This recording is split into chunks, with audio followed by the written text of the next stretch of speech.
Mini কিচেনে আজকে বানাবো মিনি ফিশ কাটলেট। তো হ্যালো এভরিওয়ান, আমি Puja and welcome back to my mini kitchen.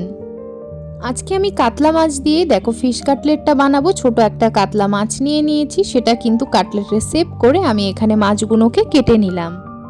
কাতলা মাছটাকে প্রথমে ম্যারিনেট করে নিলাম নুন, লেবু আর গোলমরিচ দিয়ে। এইবার কিন্তু আমি কিছু মশলা বেটে নেব।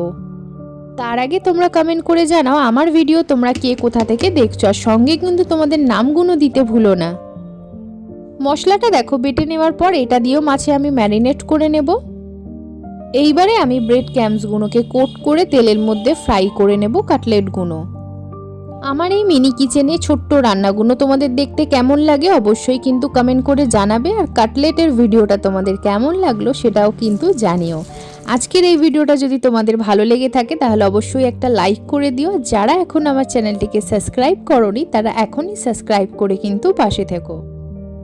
কাটলেটটার ভেতরে দেখো ভরপুর একদম মাছে ভর্তি। তো চলো আমি কাটলেটটা খেতে থাকি, তোমরা কিন্তু এই ভিডিওটা এনজয় করো। বাই।